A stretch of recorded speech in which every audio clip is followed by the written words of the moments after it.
တချိန်ကကုမ္ပဏီကြီးတစ်ခုရဲ့ CEO တယောက်ရှိတယ်သူကအလုပ်မှာအောင်မြင်နေတော့လဲသူ့ရဲ့3လတာရှိသေးတဲ့ကလေးမလေးကိုပြုစုထိန်းသိမ်းဖို့တော့လုံးဝမတက်နိုင်ခဲ့ဘူးဘယ်ပြီးဆက်တူမတွေ့နိုင်လို့နေတိုင်းကလေးကိုအလုပ်ရုံထဲကိုတောင်ခေါ်လာရတယ်ကလေးကလည်းအရန်ထိခိုက်လွယ်ပြီးအမြဲတမ်းငိုနေတာကြောင့်နန်းနေတွေအများကြီးတောင်လက်လျှော့ထွက်ပြေးသွားကြပြီအဲ့ဒီအတွက်စိတ်ပင်ပန်းပြီးအားမရတဲ့သူကသူ့ရဲ့အကူကိုကလေးရဲ့အမေကိုတွားရှာပေးပါလို့အမိန့်ပေးလိုက်တယ်အဲ့ဒီအချိန်မှာပဲကုမ္ပဏီတဲကိုအသက်ဝင်လာတဲ့အမျိုးသမီးတစ်ယောက်ကကလေးကိုထိန်းပေးမယ်လို့မျက်နှာထွက်လာတယ်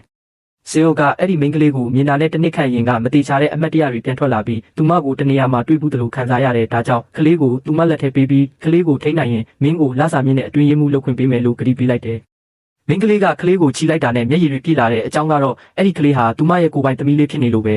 ။တနှစ်အရင်တုန်းကသူမနဲ့CEOတို့မမျှော်လင့်ပဲတွေ့ဆုံခဲ့ပြီး6လအကြာမှာကလေးကိုမွေးဖွားခဲ့တာဒါပေမဲ့အဲ့ဒီအချိန်မှာသူမမှာအကူအညီမရှိဘူးမိခင်ကိုဖုံးဆက်ပြောလိုက်တဲ့အခါမိခင်ကအံ့ဩသွားပြီးလမ်းပေါ်မှာကားတိုက်ခံရတဲ့မိခင်ကိုစောင့်ရှောက်ဖို့အတွက်သူမကမဖြစ်မနေကလေးကိုဖြိုးရဲ့တကားရှိမှလှုပ်ဝက်ထားခဲ့ရတယ်။နောက်ပြီးဆေးရုံကိုပြန်ရောက်တဲ့အချိန်မှာမိခင်ကနောက်ဆုံးအချိန်ရောက်နေပြီ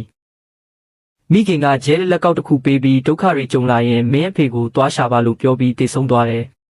မင်းကလေးမှာမိခင်ကိုတကြိုဖို့တောင်ငွေမလုံလောက်ဘူးဖုန်းထဲမှာ8.8ရွန်သာကျန်နေတယ်အဆုံးမှာမိခင်ရဲ့အယိုးညစ်တွေကိုအိမ်ကိုယူလာရတဲ့အလုပ်ရှာဖို့စူးစမ်းရင်းကုမ္ပဏီကြီးတစ်ခုကိုဝင်လျှောက်လိုက်တဲ့အခါအဲ့ဒီရုပ်ဟာသူမနဲ့ကလေးရတဲ့လူတစ်ယောက်ပဲဖြစ်နေတယ်။နောက်ပိုင်းတဲ့စစ်ဆေးချက်အရကလေးဟာစီးရဲ့သမီးဖြစ်ကြောင်းတေချာလာပြီးစီးရဲ့မိဘတွေလည်းကလေးကိုလက်ခံကြတယ်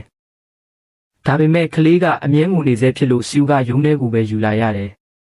တနေ့မှာတော့အဲ့ဒီအစ်စ်ဝင်လာတဲ့မိန်းကလေးကကလေးကိုချီလိုက်တဲ့အချိန်မှာကလေးကချက်ချင်းကိုရက်သွားတယ်ဒီအရာကလူတိုင်းကိုအံ့အားသင့်စေခဲ့တယ်နောက်တစ်ဆင့်မှာတော့စီယိုကအမှန်တရားကိုသိလာမလားမိန်းကလေးကသူမဟာကလေးရဲ့အမေဆိုတာထုတ်ပြောမလားသူတို့နှစ်ယောက်ရဲ့ဆက်ဆံရေးကဘလို့ပြန်လဲတိဆောက်မလဲ